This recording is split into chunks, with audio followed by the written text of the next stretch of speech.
கருத்துரையாளர்களை அறிமுகப்படுத்தி விடலாம். காங்கிரஸ் கட்சியிலிருந்து திரு ஹிதாயத்துல்லா. அனைவருக்கும் வணக்கம். ஹிதாயத்துல்லா, வழிபாடு தியானம் ஒரு தனிநபர் உரிமை.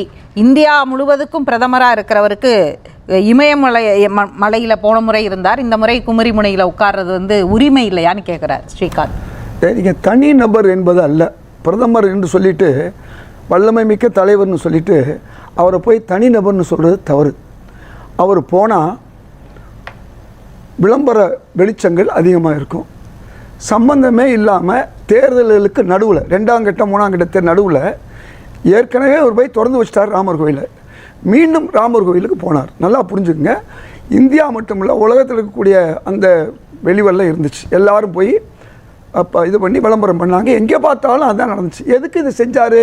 கோயிலுக்கு போகிறதல்ல அவர் முக்கியம். ராமர் மேலே பக்தி இருந்தால் இன்றைக்கி பிற மதங்களை அவர் தூசணை செய்ய மாட்டார். ராமர் எப்படிப்பட்டவரும் கூட அவருக்கு தெரியலை.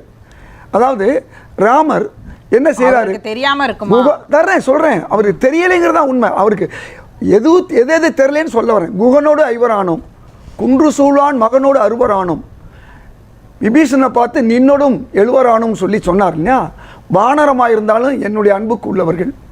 அதே மாதிரி அவர் குரங்கினமாக, இது நம்முடைய தாழ்த்தப்பட்ட இனமாக இருந்தாலும் என் சகோதரர்கள், அரக்கனாக இருந்தாலும் என் சகோதரர்னு சொன்னவர் ராமர்.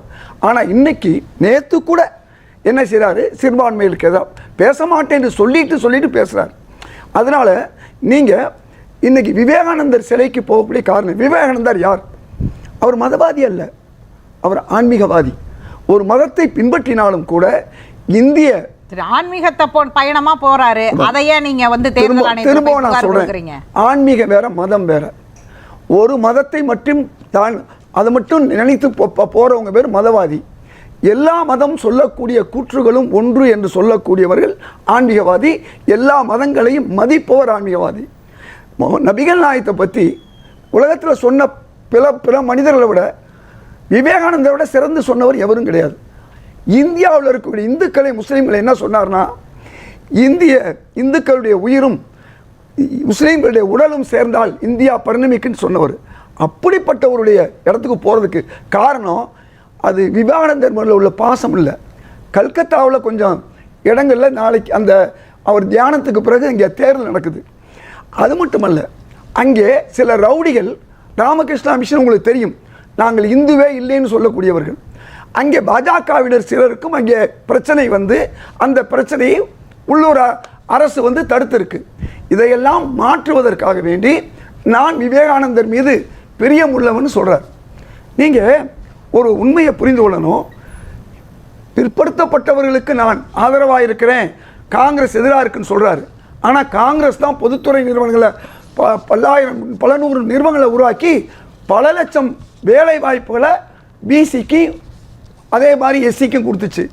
இவங்க ஒன்றையும் உருவாக்கலை.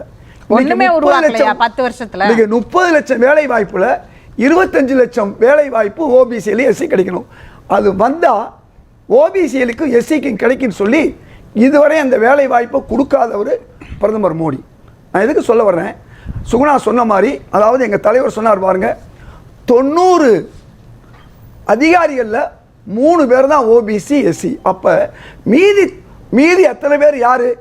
இந்துன்னு சொல்லிட்டு இந்து விரோதமாக இருக்கிறாரு நம்முடைய மோடி அவர்கள். அங்கே முரண்பாடு. இந்த சொன்ன ஒரு வார்த்தை முரண்பாடு.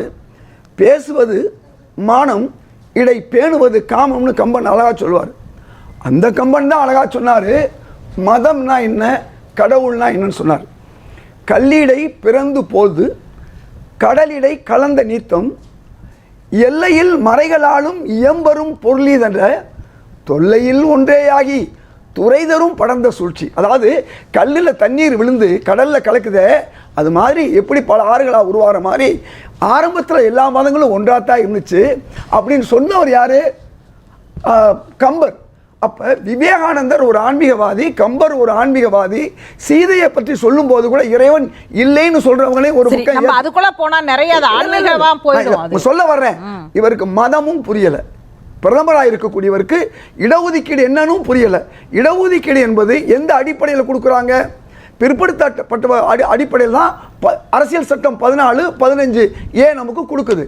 நாங்கள் முஸ்லீமுக்கு கொடுக்க விட மாட்டோம், கொடுக்கல. நான் கேட்குறேன், தமிழ்நாட்டில் இடஒதுக்கீடு நான் தான் இலக்கிய மாநாட்டில் தலைவர் கலைஞரை உட்கார வைத்து ஆளுநரை உட்கார வைத்து கேட்டேன். அதில் தான் கொடுத்தாரு. நண்பர் இதயத்துல்லா கூறுவது போன்று இஸ்லாமியர்களுக்கான இடஒதுக்கீடு கேரளாவிலும் கர்நாடகாவிலும் நடைமுறைக்குமானால் நாளைக்கு அவசர சட்டம் கொண்டு வரேன்னு சொன்னார், செஞ்சார். எப்படி செஞ்சார்? அவர் ஒரு கமிஷனாக போட்டார், அந்த கமிஷன் மூலமாக செஞ்சார். ஆந்திராவில் அது போடாதனால கிடைக்கல. வீரப்பொம்மையில் கர்நாடகாவில் போட்டார், இன்னைக்கு இருக்குது. இது எல்லாம் முஸ்லீமுக்குன்னு கொடுக்கல. இப்போ பிற்படுத்தப்பட்டவர்கள் 30 விழுக்காடு பிசியில் வர்றாங்க, அவங்கள ஒரு 3 கொடுத்து தனியாக கொடுக்கணுங்கிறதா பிரச்சனை. இந்த விளக்கம் உள்துறை அமைச்சருக்கும் தெரியல. சரி, இந்து மதத்தை தடை செய்வார்கள் காங்கிரஸ். இது கூட தெரியாம இருப்பாங்களா? என்ன 10 ஆண்டுகள் தெரியல. தெரிஞ்சும் தெரியாம இருக்கிறது அதை விட மோசம். தெரியாம இருக்கிறது கூட தப்பு இல்லை, ஆனா தெரிஞ்சும் தெரியாம இருக்காரு பாருங்க, அது தப்பு. இப்போ நான் உங்களுக்கு சொல்ல வந்தேன் பார்த்தீங்களா, இன்றைக்கு இந்த இடஒதுக்கீடு மட்டுமல்ல, வேலைவாய்ப்பு மட்டுமல்ல, அதே மாதிரி மதங்களை பற்றி புரிதல் இல்லை. நான் ரொம்ப தூரம் போவேன். நாங்கள் மதங்களை பற்றி நான் தெளிவாக சொல்லணும்னா, மகாகவி பாரதியை பற்றி பேசுவார், திருவள்ளுவர் பேசுவார். ஆனால் திருவள்ளுவருக்கு விரோதமாக இருக்கார். மகாகவி பாரதி என்ன சொல்கிறாரு? ஆத்தி சூடி இளம்பிறை அணிந்து மோனத்திருக்கும் முழுவெண் மேனியன் கருநிறங்கொண்டு பார்க்கடல் மிசை கிடப்போன் மகமது நபிக்கு மறையருள் புரிந்தோன் இயேசுவின் தந்தை என பல மதித்தினர் புரிந்தும் புரியாத பரம்பொருள் ஒன்றேன்னு சொன்ன பாரதியின் கூற்றும் தெரியாது, விவேகானந்தர் கூற்றும் தெரியாது. சைவ மதம் சொல்லுவாங்க, தென்னாடுடைய சிவனை போற்றி எந்நாட்டவருக்கும் இறைவா போற்றின்னு சொல்ற அந்த சைவமும் தெரியாது, வைணவம் தெரியாது. ஆனால் இந்துன்னு பேசுவார். இந்துக்கள்ல 90 விழுக்காடு மக்களுக்கு மோடி எதிராக இருக்காரு. இன்னைக்கு தியானம் பண்ண வர்றார். நான் கேட்குறேன், எங்கள் தலைவர் செல்வ பிறந்தகை இந்த சட்ட விரோதம் சொல்கிறார். ஏன் சட்ட விரோதம்? தேர்தல் முடிஞ்சிருச்சுன்னா பரவாயில்ல. எப்படி இது சட்டத்தை மீறியதா சொல்கிறாங்க? ஒரு பிரதமர், இந்தியா முழுதும் தெரிந்த ஒரு பிரதமர், முதல்வர் தமிழ்நாடு முதல்வர், அவ்வளோதான். இந்தியா முழுதும் இருக்க பிரதமர்னால தான் இந்த கேள்வியை கேட்குறோம். தேர்தல் நடக்கக்கூடிய ஒரு சூழல்ல நீங்கள் அதுவும் குறிப்பாக கல்கத்தா விவேகானந்தர் இந்த ரெண்டையும் பொருத்தி பாருங்க. விவேகானந்தர் இந்தியாவில் எல்லா மதத்தையும் மதித்தாலும் இந்து மத துறவி. அப்படி இருக்கும்போது நீங்கள் இதை வைத்துக்கொண்டு தேர்தல் ஆணையத்துக்கு நான் கேட்குறேன், தேர்தல் ஆணையம் சுகுணா சொன்ன மாதிரி நீங்கள் சிலைகளை மறைக்கிறீங்க, போர்டுகளை மறைக்கிறீங்க, இதை மறைக்க முடியுமா? உங்களால தடுக்க முடியுமா? ஏன் தடுக்க முடியல? தேர்தல் கமிஷன் உங்க கையில் இருக்கு. அப்ப ஒரு மதமும் அறியாம, அது மட்டுமல்ல, பெண்களை பத்தி பேசுறாரு. இன்னைக்கு சரிபாதி பெண்கள் 10 ஆண்டுகளா இடஒதுக்கீடு கொடுக்காம, அந்த இடஒதுக்கீடு மட்டுமல்ல அவர்களுக்கு கொடுக்க வேண்டிய அந்த வேலை வாய்ப்பை பறித்தது யாருன்னு சொன்னா இன்றைக்கு பிரதமர் மோடி. ஆனா பேசுவது பெண்களை பற்றி, ஆனா பின்பற்றுவது கோல்வால்கரும் சவர்காரும் பெண்கள் வீட்டில் தான் இருக்க வேண்டும், கற்கக்கூடாது என்று சொன்ன அந்த வர்ணாசிரம கொள்கை அடிப்படையில் இன்னைக்கு செய்கிறாங்க. நான் என்ன கேட்குறேன், இந்திய மக்கள் மீது உண்மையான அன்பு இருந்தால், அது ஓபிசியாக இருக்கலாம், எஸ்சியாக இருக்கலாம், முஸ்லீமாக இருக்கலாம், அந்த அன்பு இல்லை. நீங்கள் ஒரு சிலருக்கு மட்டும், ஒரு பேகஞ்சி இவங்க சொன்னாங்க, யாரு, நம்முடைய உத்தரப்பிரதேச மாயாதேவி சொன்னாங்க. என்ன சொன்னாங்க? பிராமணர்களையும் பணக்காரர்களுக்குத்தான் மோடி அவர்கள் உதவுகிறார்கள், பிராமணர்கள் ஏழைகளுக்கு உதவுவதில்லை தெளிவாக சொன்னாங்க. அப்ப ஏழைக்கு உதவுறது இல்லை, பணக்காரர்கள் கார்பரேட்டுகளுக்கு உதவக்கூடிய வேலையை இதுதான் தியானத்தினுடைய. இதை எங்கள் தலைவர் செல்வ பெருந்தகை கண்டிக்கிறார். மீண்டும் மீண்டும் இது ஆன்மீக பயணம் அல்ல. மதவாதம் வேறு, ஆன்மீகவாதம் வேறு, தீவிரவாதம் வேறு. தன் மதமும் அறியாமல், பிற மத நன்மைகளையும் அறியாமல், தர்மங்களை அறியாமல் இருப்பவருக்கு பேர் தான் தீவிரவாதி. அப்ப ஆன்மீகவாதினா எல்லா மதங்களையும் மதிக்கிறவர் தான் ஆன்மீகவாதி. அது இந்த பிரதமரிடம் இல்லை. சர்ச்சுக்கு போவேனா, சர்ச்சையில சிக்காம இருந்தா சரி பேசலாம். பேசக்கூடாதுல சொன்னா அது எவ்வளவு பெரிய அபத்தமான வார்த்தை.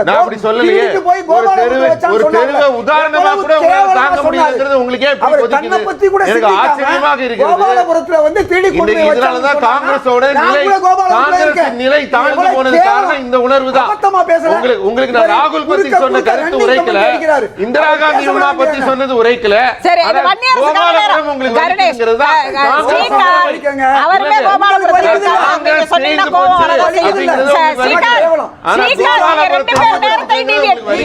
அவர் பேசுறாரு, அவருக்கான நேரத்தை கொடுத்துட்டு நான் உங்களுக்கு நேரம் தரேன். பேசுறீங்க, கோபாலபுரத்தை கேவலமா பேசும்போது இருக்கும்போது கண்டிப்பாண்ணா. ஏங்க ஒரு உண்மையான மோடி தன்னை பைத்தியக்காரத்தனம்னு சொன்னாரு. அவர் சொல்லிரட்டும், அவர் சொல்லிரட்டும். நான் அரசியல்வாதியா இருக்க தகுதி இல்ல, முஸ்லிம்களை பத்தி பேசலாண்டாரு. சொல்லட்டும், அவர் சொல்லட்டும். அவருக்கான நேரம், வன்னியரசுக்கான நேரம். இது எவ்வளவு பெரிய அசிங்கம், மோசம். வன்னியரசுக்கான எந்த மதம் உங்க தலைவர் எந்த மதம் இல்லையா? ஏன் வேஷம் போடுறாரு? சிதம்பரம் கோயில்ல ஓட்டுல வேஷம் போடுறாரு.